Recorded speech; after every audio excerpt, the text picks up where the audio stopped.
uma vez, obrigado pela oportunidade, cumprimento os senadores presentes e acho que essa questão do cashback é um ponto bastante importante. Então, só lembrando, cumprimento também os demais membros da mesa, os demais panelistas que vão apresentar e já estão apresentando informações sobre esse importante assunto. A gente esteve envolvido numa pesquisa junto ao Banco Mundial no ano passado, sobre o impacto, né, do cashback e como que a gente pode, vamos dizer assim, trabalhar, né, a alíquota zero, a alíquota reduzida para alimentos em comparação com o cashback. Quais são os efeitos, né? E esse estudo a gente já apresentou anteriormente e eu quero pegar essa oportunidade para centrar em alguns conceitos, em alguns números básicos sobre o cashback, tá certo? E sobre o quanto se consome de alimentos, né? Seja as classes mais baixas quanto as classes mais altas. Então, colocando aqui uma apresentação bem rapidinho, que a gente tem um prazo sempre mais curto aqui. Colocando a apresentação.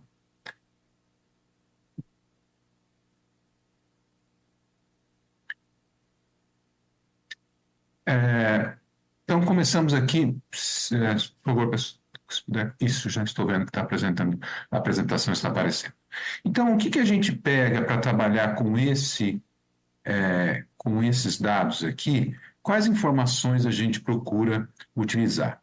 A gente vai pegar as informações da POF, Pesquisa de Orçamento Familiar, feita pelo IBGE, e a última disponível é de 2017 e 2018, né?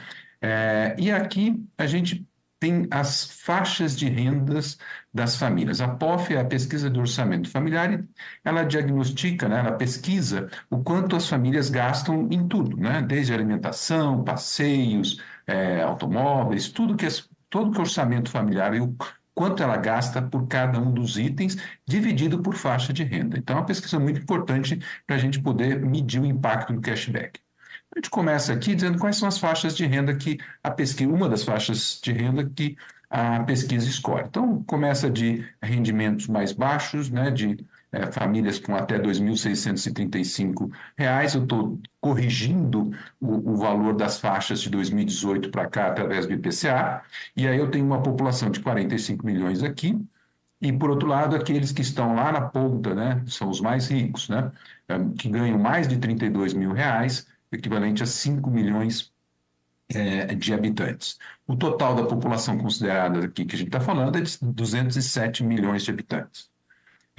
A alimentação, o que a gente colocou nessa última faixa aqui, essa última linha? Essa última linha está me dizendo o quanto que a cada grupo de famílias, né, encaixadas nessas faixas de renda, quanto eles estão gastando de alimento em relação ao total do consumo deles.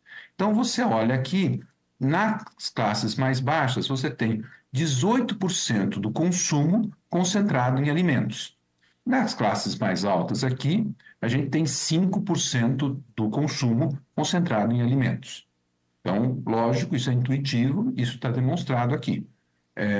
Um ponto importante que a gente precisa entender é que, ao contrário de, se você pega as outras POFs anteriores, você vê que a importância do alimento era maior do que hoje.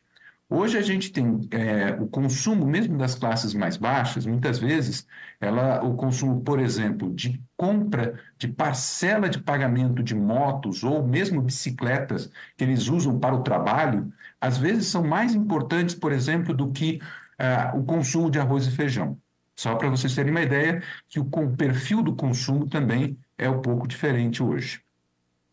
E aí vamos a alguns números que eu tentei aqui para dimensionar essa questão do cashback. Considerando aqui uma população com renda mensal até 2.635, eu digo que eu tenho 21%, 22% da população. Agora, com uma renda mensal acima de 13 mil reais, tá? Familiar, eu tenho 12,13% da população. Qual é o gasto com alimentação? Agora, cuidado, esse número aqui é em relação ao total de gasto com alimentação. Então, as classes, até as pessoas, as famílias com renda até 2.635 são responsáveis por 14% do total de consumo de alimentação. Já as classes mais altas, né, de renda acima de 13 mil, gastam 23% do total. Então, só intuitivamente aqui, a gente já vê que quando eu dou um benefício fiscal, que a gente chama de gasto tributário, nesse sentido, eu estou dando 23 gasto tributário, um benefício, uma redução de alíquota, eu estou gastando 23% desse total com 12% da população de classe mais alta e 14% com a população, com 22% da população de classe mais baixa. Então, eu já estou dando dinheiro para menos pessoas que já estão estou dando mais dinheiro para a população de classe mais alta. Quando eu pego, por exemplo, gastos com carne de boi de primeira, você tem que apenas 9% do total gasto, né, vem dessas famílias com R$ 2.600 de rendimento máximo. Né? Então, quer dizer, a gente está falando aqui de 21, 22% da população absorvendo 9% dos gastos do governo. Já as classes mais altas estão absorvendo 30% desse gasto. Quando eu falo gasto, uma vez que você não arrecada, a gente chama tecnicamente de gasto tributário. Então, ao dar esse benefício de alíquota zero para carne de primeira, por exemplo, eu estou dando 30% desse gasto para 12% da população mais rica e apenas 9% para a população de renda mais baixa. Então, esse é um ponto que a gente chama, esse é um típico produto, carne de segunda também é muito parecido. O que a gente vê? É um típico produto em que o cashback funcionaria muito melhor, né? Então, esse é um ponto em que o cashback eu dou o dinheiro para quem precisa, que vai continuar podendo consumir produtos de qualquer tipo de carne, vai receber o dinheiro de volta, do que você pegar e simplesmente distribuir esse dinheiro de uma forma concentrada para aqueles que são mais ricos.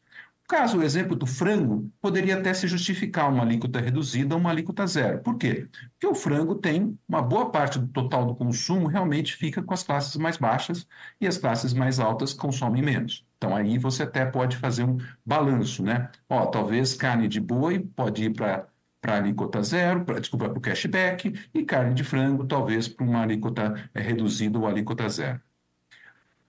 Enfim, a gente cita aqui o efeito distributivo dessa reforma. Se eu for pegar uma alíquota padrão e aplicar para todos os produtos, as classes mais baixas vão pagar 2,2% do total arrecadado. E as classes mais altas vão pagar, os 10% mais ricos vão pagar 36,9%. Se eu adoto uma alíquota zero para a cesta básica, eu reduzo, sem dúvida, melhoro a posição das pessoas de classe mais baixa, certo? No entanto, melhor ainda é quando eu pego uma cesta básica reduzida e faço o cashback.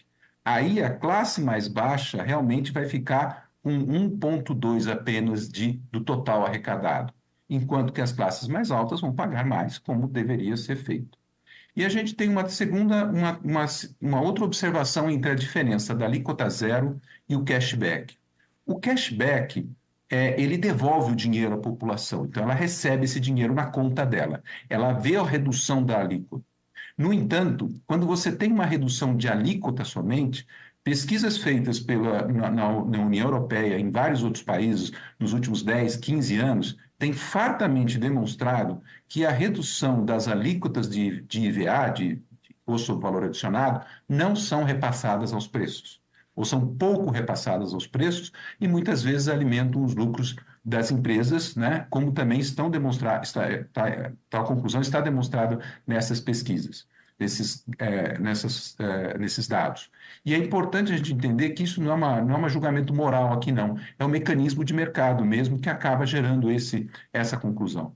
Então, o cashback tem a vantagem dupla. Ele atinge as pessoas que realmente precisam e, ao mesmo tempo, consegue efetivamente atingir. Ele é mais eficiente para reduzir preço, né, vamos falar assim, do que a alíquota zero, porque a alíquota zero ou qualquer alíquota reduzida nem sempre é repassada aos preços. Então, basicamente, são esses os pontos que eu gostaria de colocar aqui nessa apresentação aqui com vocês. Obrigado, Eduardo.